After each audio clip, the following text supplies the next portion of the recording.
Hi, my loves. I hope you're all doing well. You're feeling great and fantastic.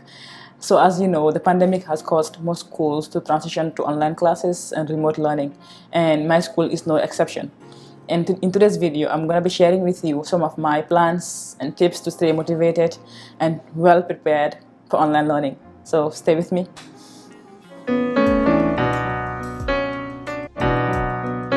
Now, the first thing to do is to set up a place or a very sweet spot in your room where you can actually study and learn. It is best to have a chair and a desk where you can sit and make this place, customize it in your own way that will allow you to study. And the best thing to do is, or the most logical thing to do is to have as less things or items on your desk as possible. Because the more items you have on your desk, the more likely you are to be distracted. So the idea here and the logic is to have less items on your desk, maybe a notebook, a computer, and the things that you will need for that particular class. And when you do that, then you are less likely to be distracted, and your focus and attention will not be divided when you actually have in classes. Because that is the one last thing you want to be doing when you're actually learning. Once you've already set up a place where you can study and learn, the next thing to do is to schedule. Now, schedule your day the night before you go to bed. This will allow you to look forward to the things you have to do, but also prepare your mind for the things that you have to do on that day. Scheduling is so important. I've mentioned it in one of my videos, but in this context, is to schedule your day starting with your priorities. Your priorities could be prayers, could be your classes that you have to do, your deadlines that are coming up, exercising, things like that. You start with those priorities and then schedule everything else around those things. Two important things that you have to schedule for are breaks and distractions. You have to schedule for breaks, because if you do not schedule for breaks, you're going to find yourself being tired and exhausted even in the middle of your classes. Because since we are going to be indoors for a long time, it's so important for you to go out for a walk, or to just go out and breathe, get some air, and then come back and continue whatever you have to do for that day. Because we are not going out, like I said.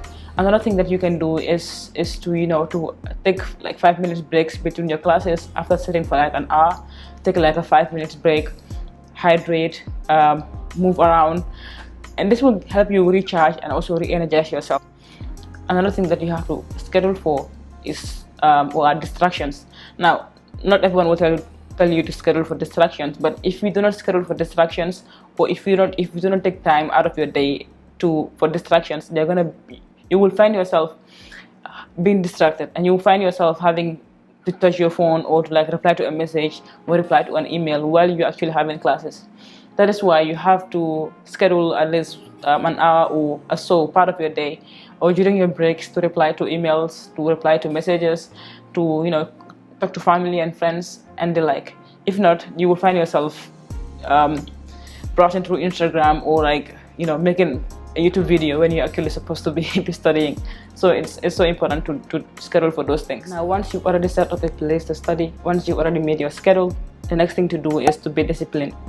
Motivation can get you started, but it is discipline that keeps you going. You have to be disciplined enough to stick to your schedule, to make sure you wake up on time, to make sure you don't turn your study place into a restaurant. Obviously, you can have coffee or tea on your desk, but what I mean is not having meals, lunch, dinner at your desk. Then you're turning your desk into an eating place, and not studying in bed, because obviously you're going to end up sleeping.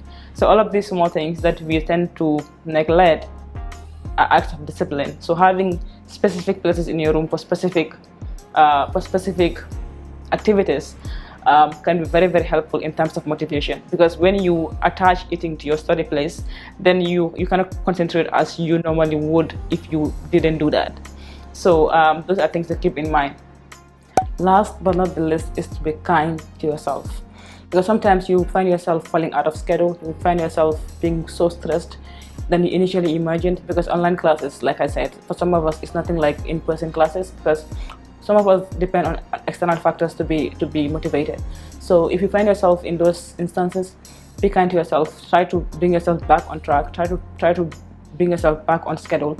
Take some time out if you need to breathe, let some air in. Just take care of yourself, because if you're not kind to yourself during these trying times, like there's no way that you can pull through, even if you have other support systems around you. Another thing that you can do is to make sure that you grab or you make use of the opportunities that your school has for you.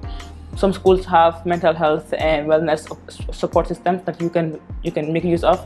You can always do this to make sure that you are taking good care of yourself and especially your mental health.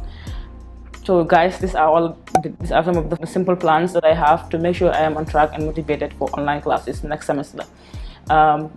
Thank you for watching this video. This is all I have for you for today, but see you again soon. Thank you for watching. Stay kind, stay happy, and stay motivated. See you again.